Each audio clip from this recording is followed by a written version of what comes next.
हम बात करने वाले हैं एडवर्ड स्नोडन के बारे में कि इन्होंने ऐसा क्या काम किए जिससे ये ज़्यादा पॉपुलर हो गए। और आप लोगों ने भी काफ़ी ज़्यादा इनका नाम सुना होगा टीवी में, न्यूज़ में। तो चलिए दोस्तों शुरू करते हैं आज की वीडियो। तो दोस्तों इनका पूरा नाम है एडवर्ड जोसेफ स्नोडन और इनका जन्म 21 जून 1983 को अमेरिका के अंदर हुआ था।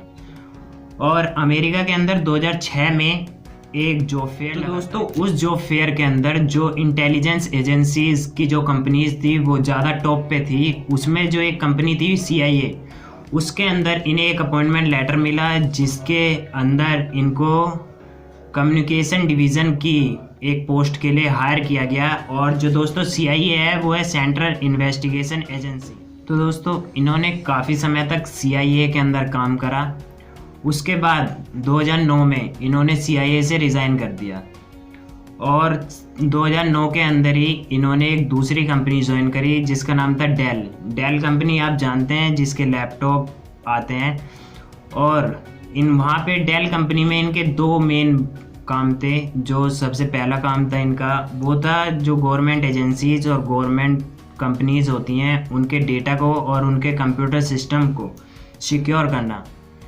और जो इनका दूसरा काम था वो था जो मिलिट्री ऑफिसर्स होते हैं और जो हायर पोस्ट के जो ऑफिसर्स होते हैं उनको इस बात से इंट्रोड्यूस कराना कि वो कैसे चाइनीज़ हैकर्स और अदर जो हैकर्स होते हैं, ब्लैक हैट हो गए, उनसे कैसे अपने सिस्टम को सिक्योर कर सकते हैं। तो दोस्तों इन्होंने काफ़ी लंबे समय तक डेल कंपनी के अंदर वर्क करा और उसी टाइम पीरियड में इन्हें 2012 में कुछ ऐसी चीज़ें गवर्नमेंट के बारे में पता लगी जो इलीगल थी और गवर्नमेंट एजेंसी जो थी वो लोगों से छुप के उन्हें चला रही थी। तो उसके बाद दोस्तों इन्होंने सोचा कि क्यों ना इस बात की तह तक जाई जाए कि ये कौन लोग हैं और क्या कर रहे हैं। तो दोस्तों इन्होंने काफ़ी समय तक उसके ऊपर रिसर्च करी। उसके बाद इन्हें पता लगा कि जो NSA है, अमेरिका की नेशनल सिक्योरिटी एजेंसी, वो इन चीज़ों को चला रही थी। तो इनकी किस्मत भी इतनी अच्छी थी कि जब इन्होंने CIA और डेल में से दोनों में से अपनी एम्प्लॉयमेंट छोड़ दी तो NSA ने इन्हें हायर करा 2013 में।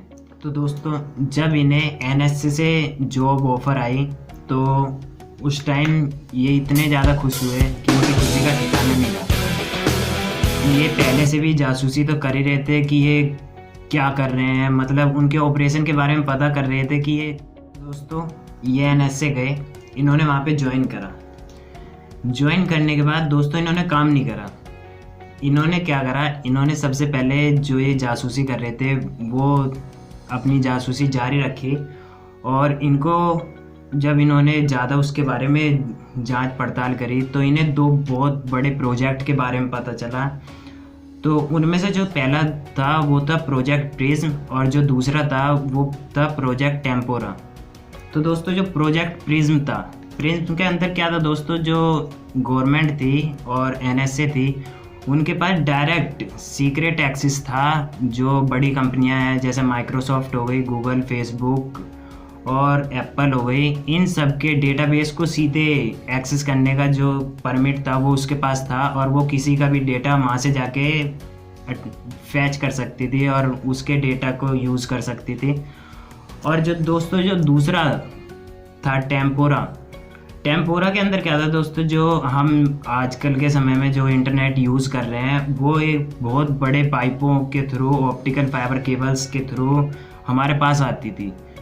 तो जो NSA थी उन्होंने क्या कर रखा था, उन्होंने सीधे बीच में ही उन ऑप्टिकल फाइबर्स के ऊपर अपना जो एक तरह से कब्जा गए तो वो कर रखा था और वो डायरेक्ट वहीं से लोगों की इन्फॉर्मेशन निकाल ले रही थी कि लोग क्या सर्च कर रहे हैं, क्या सेंड कर रहे हैं और बहुत सारी चीज़ें। और इन दोनों प्रोजेक्ट के अंदर दोस्तों जो लोगों की, जो अमेरिकन लोग थे, उनकी कॉल रिकॉर्ड्स, उनके मैसेजेस और बहुत सी चीज़ें जो प्राइवेट होनी चाहिए वो सारी चीज़ें US गवर्नमेंट सारी चीज़ें देख रही थी। और दोस्तों ये सब देख के उनका दिमाग तो हिल गया और उन्होंने क्या करा, ये सारी इन्फॉर्मेशन डाउनलोड करी और फाइलें इकट्ठी करी और इन्होंने दोस्तों 41 पेज की PPT बनाई और अपने पास रखी और सीधे वहाँ से जॉब छोड़ के और सीधे हांगकांग चले गए। दोस्तों वहाँ जाने के बाद ये इन्होंने क्या करा, ये कंप्यूटर के मास्टरमाइंड तो थे ही, इन्होंने इनक्रिप्टेड ईमेल से, मतलब एक फेक ईमेल से और एक फेक नेम से, वीरेक्स नेम से, वीरेक्स का मतलब होता है दोस्तों ट्रूथ टेलर, तो इन्होंने कोड नेम रखा अपना वीरेक्स, और एक जर्नलिस्ट थे the Glenn Greenwald the Guardian paper के, तो इन्होंने उनसे कांटेक्ट करा और उनसे कहा कि मैं गवर्नमेंट के बारे में कुछ ऐसी चीज़ें जानता हूँ जो काफ़ी ज़्यादा सेंसिटिव हैं और अगर लोगों को ये पता चल जाए तो कुछ भी हो सकता है। तो इन्होंने उनसे काफ़ी समय तक बात करी और उनसे कहा कि तुम्हें इस चीज़ों को लोगों को बताना होगा कि उनके साथ क्या हो रहा है और गवर्नमेंट क्या कर रही है।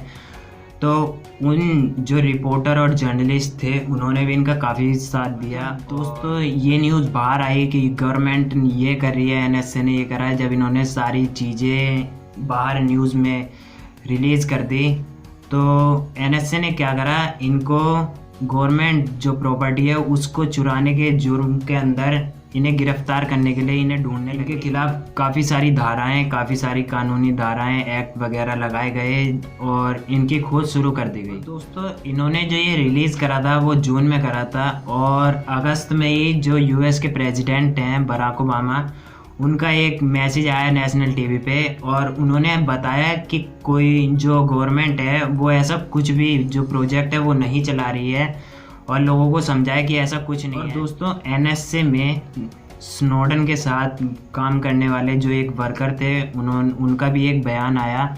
उन्होंने कहा कि जो NSA है वो स्मार्ट लोगों से भरी हुई है। मैं भी स्मार्ट हूँ पर मेरे को नहीं रखा है NSA में, तो चलिए छोड़े दोस्तों। और कहा कि जो स्नोडन थे वो उन जीनियसों में सबसे ज़्यादा जीनियस। NSA के जो डायरेक्टर थे उन्होंने एक प्रेस कॉन्फ्रेंस करी और उन्होंने बताया कि हम गिन नहीं सकते कि वो क्या क्या लेके गए हैं। बड़ा तेज बंदा है, सारी चीज़ें ले गया। और लेकिन उन्होंने कहा कि उन्होंने करीब 1 मिलियन जो इन्फॉर्मेशन है, जो डॉक्यूमेंट है, वो वहाँ से फाइलों में अपने साथ लेके जा चुके हैं। इस समय ये रसिया में है और जब ये वहाँ से गए थे 2017 में रसिया पहुँच गए थे, तो वहाँ सबसे पहले इन्हें 1 साल का जो कोई किसी भी देश में जाता है अगर, तो वहाँ की जो गवर्नमेंट होती है उसको 1 साल का वीज़ा कह लें अगर, तो जैसे डेमो के लिए कोई भी चीज़ मिलती है तो इसलिए उनको भी 1 साल का फ्री वीज़ा मिला था वहाँ रहने के लिए।